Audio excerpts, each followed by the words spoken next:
In the year J8, 1400 years ago, a reckless Ronin, named Kuroda Genzu, aged 35 with black hair and an average build, roamed the lands. He wore a tattered kimono and survived by stealing. Genzu had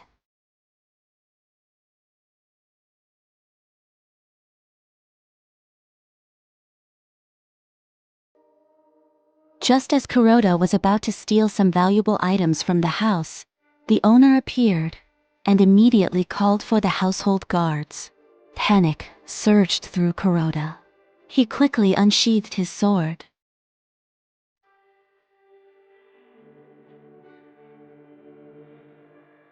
The guards quickly stormed in, engaging Kuroda in a fierce battle. Though Kuroda was a skilled swordsman, he was overwhelmed by the sheer number of guards. One of them struck him on the shoulder. Wow.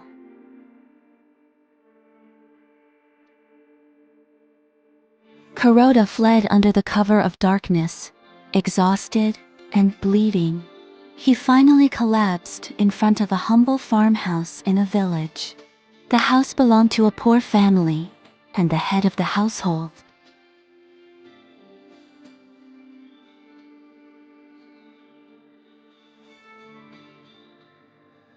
Without hesitation, the old farmer dragged Kuroda inside. The house was simple and run down, with straw mats covering the floor and worn-out walls. The farmer's wife and children woke up, startled by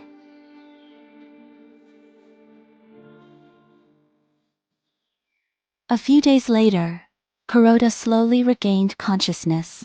He opened his eyes to see the simple home and the weary villagers. Trying to sit up, he was overcome by the pain in his body. The old farmer, Kuroda, remained silent. He had never imagined anyone would selflessly help someone like him. A flood of complex emotions stirred within him. The old farmer's kindness starkly contrasted with the Lee.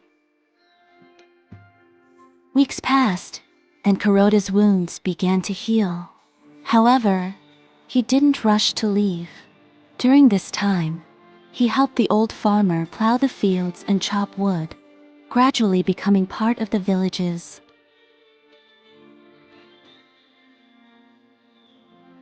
The villagers gradually began to accept Kuroda, no longer seeing him as an outsider or a threat. They appreciated his hard work and even gave him new clothes. Kuroda, in turn, started reflecting on. One evening, Kuroda sat by the fire with the villagers, listening to the old farmer recount stories from his youth. The farmer, once a wandering swordsman himself, had found his place in life through. Kuroda began to realize that his past life had been focused on taking without ever giving. He resolved to change and decided to start anew in this village, working alongside the people to live in whole. However, guilt still weighed heavily on Kuroda's heart. He knew he couldn't completely escape the wrongs he had done, so he decided to confess his past to the villagers. The villagers were initially shocked by Kuroda's confession, but they saw his remorse and the changes he had made, and they chose to forgive him. Kuroda felt an unprecedented sense of relief as they. With his soul cleansed, Kuroda worked even harder to serve the village. He used his swordsmanship to protect the village from external threats and taught the younger villagers how to defend themselves. As time passed, Kuroda became seen by the villagers as their protector and leader. No longer the wandering thief, he had become an integral part of the community, building strong bonds with everyone. One day, a group of samurai came to the village, intending to steal the villagers' food. Kuroda stepped forward and calmly faced them. Using his skill and cunning, he managed to drive them away. The villagers expressed their gratitude for Kuroda's bravery. viewing him as a true hero. In that moment, Kuroda felt a different kind of pride and honor, one that came from protecting others rather. Kuroda's life was now filled with purpose. No longer merely a Ronin seeking survival. He had become a hero fighting for others. His heart was at peace, knowing he had finally found his true place. Every night, Kuroda would sit on a hill, overlooking the village, gazing at the distant mountains.